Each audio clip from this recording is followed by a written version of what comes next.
Bonjour, dans cette vidéo, nous allons parler de la définition d'un espace fibré vectoriel. Alors, ce chapitre fait partie du cours du polycopié Introduction à la géométrie et topologie des espaces fibrés en physique. C'est la version du 26 novembre 2020. Et donc, il s'agit précisément du chapitre 1.6.1 de la première partie. Jusqu'à présent, on a considéré une surface S inclue dans l'espace R3, une surface lisse. Par exemple, sur cette figure, c'est la sphère S2 de rayon 1 inclus dans l'espace R3. Et en chaque point X de la surface, on a l'espace tangent qui est noté Tx de S, qui est tangent à la surface S au point X. Par exemple, au point X0, c'est ce plan. Au point X1, c'est ce plan. Et donc, on a autant d'espaces tangents que de points. Et l'ensemble de tous ces espaces tangents, l'ensemble de tous ces plans, est noté TS. C'est donc la collection des espaces tangents. C'est la collection donc des points X, et pour chaque point X, des vecteurs V, tels que X est un point de la surface, et V est un vecteur tangent à la surface au point X. Donc, on peut dire que c'est l'ensemble de tous les vecteurs tangents possibles. Et cela s'appelle l'espace fibré tangent de la surface S. Donc, comme on vient de le dire, TS, c'est la collection des espaces vectoriels, TXS, paramétrés par X. Donc c'est un ensemble particulier parce que c'est une collection d'espaces vectoriels. Pour chaque point X fixé, on a un espace vectoriel qui est le plan tangent, et dans le plan tangent, on peut faire la somme de vecteurs. Par contre, on ne peut pas faire de somme de vecteurs pour des vecteurs qui sont dans des espaces tangents différents. Il y a deux façons de s'imaginer l'espace fibré tangent TS, soit la façon habituelle, c'est-à-dire on a la surface, ici la sphère, et en chaque point X, on a le plan tangent à X, ou bien, de façon un peu plus abstraite, et ce sera utile pour la suite, c'est qu'à chaque point X, on imagine associer un espace vectoriel, ici le plan tangent, mais qu'on imagine indépendamment du point. Et donc à chaque point X, on a un espace vectoriel associé qui contient des vecteurs. Et tous ces espaces vectoriels sont différents les uns des autres, mais ils ont même dimension. Dans cet exemple, ils ont la dimension 2, ce sont des plans. Et donc l'espace tangent, c'est l'ensemble de tous ces plans. Donc c'est la collection ici. Il y a une infinité de plans. Et ça, c'est l'espace tangent TS. Eh bien, il y a une application, une opération utile et simple que l'on appelle la projection, qui va de l'ensemble qui va de l'espace tangent à la surface, tout simplement, à un vecteur, on lui associe le point associé. Donc ici, au vecteur V0, on va lui associer le point X0 de la surface. Au vecteur V1, on associe le point X1. Donc, couple XV, on associe tout simplement X. Une remarque importante, dans un paragraphe précédent, on a parlé de choix de jauge locale, de trivialisation locale. On rappelle de quoi il s'agit. C'est que, en fait, lorsque le point X varie, l'espace tangent varie de façon continue et même différenciable dans le cas d'une surface lisse. Et on avait vu donc avec la définition 1.5.1 que, donc on y va, donc voilà ce qu'on avait vu dans cette définition. Si on considère une surface S et un point X quelconque sur cette surface et un petit voisinage sur la surface, un petit voisinage U de ce point X, c'est-à-dire un ensemble de points de la surface au voisinage de X, et bien en chaque point de ce voisinage, on a un espace tangent, Tx de S, qu'on peut imaginer comme ce plan, c'est un espace vectoriel, et on est capable, dans chaque espace tangent, de choisir un repère. Ça veut dire une base de vecteurs tangents, notée R1 de X, R2 de X. Cette base nous permet de décomposer de façon unique tout vecteur tangent. Ici, U de X se décompose avec deux composantes, notées U1 de X, U2 de X, U2 de X, qui sont des composantes réelles.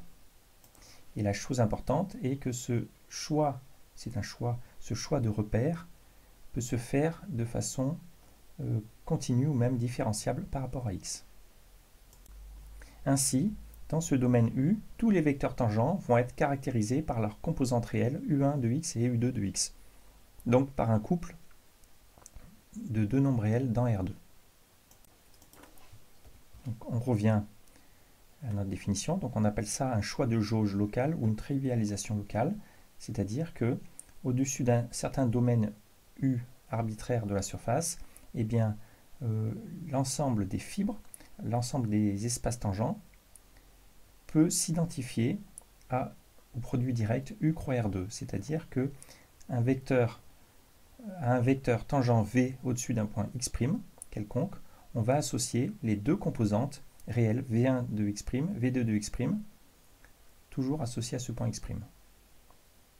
Et cette application notée H est une bijection qui est dérivable C infini et d'inverse C infini. On dit que c'est un difféomorphisme et appelé trivialisation locale du fibré tangent ou choix de jauge local.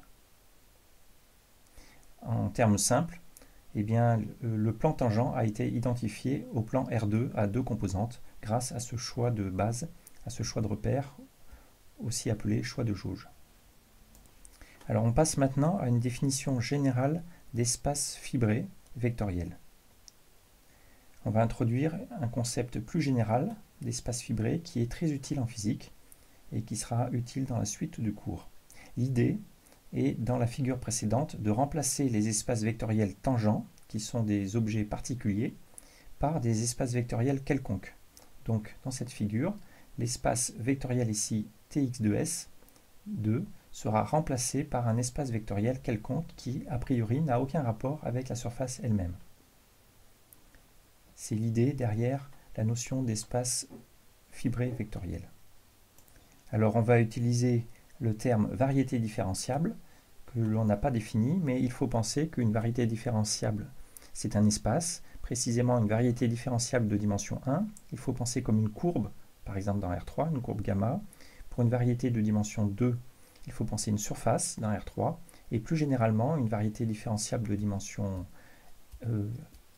M, il faut imaginer comme un ensemble de points paramétrés localement par des coordonnées locales, par M coordonnées réelles.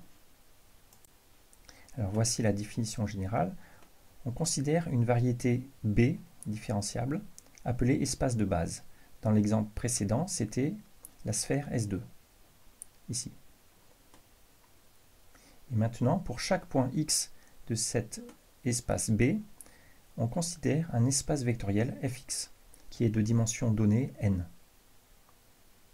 et appelé la fibre au-dessus de X.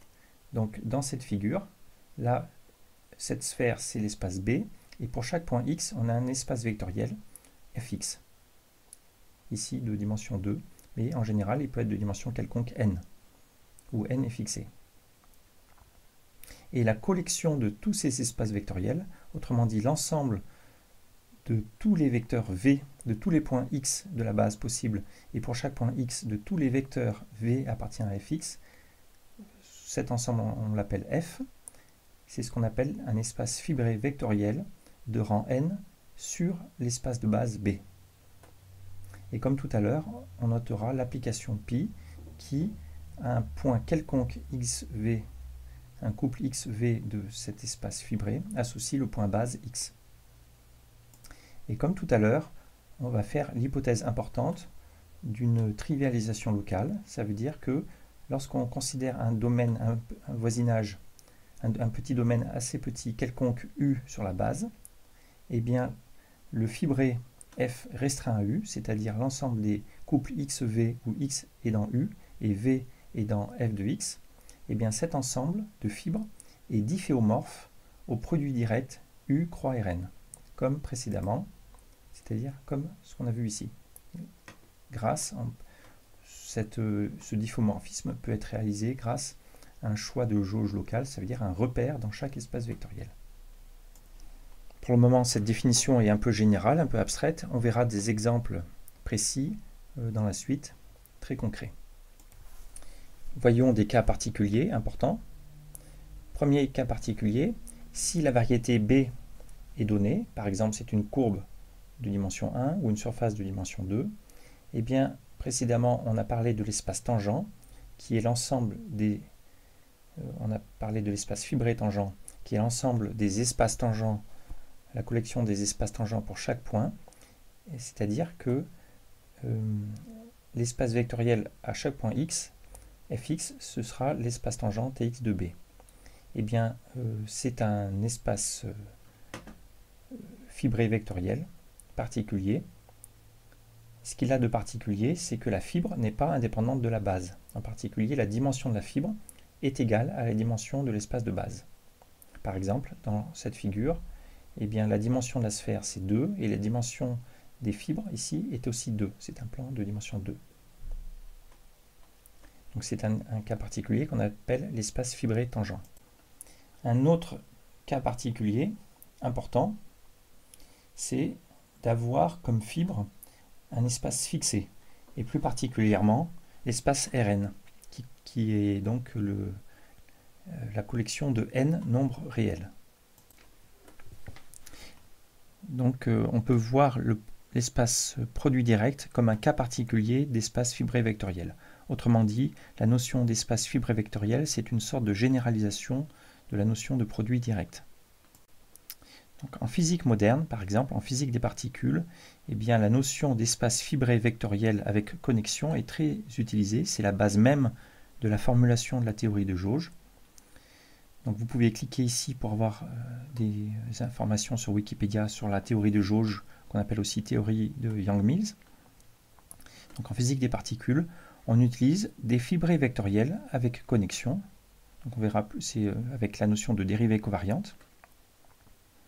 Ce sont donc des collections d'espaces vectoriels à coefficients complexes au-dessus de l'espace de base qui est l'espace-temps, parce que c'est une théorie relativiste, et le rang, autrement dit la dimension de ces espaces vectoriels, est respectivement de dimension 1, 2 ou 3, donc ça semble assez simple.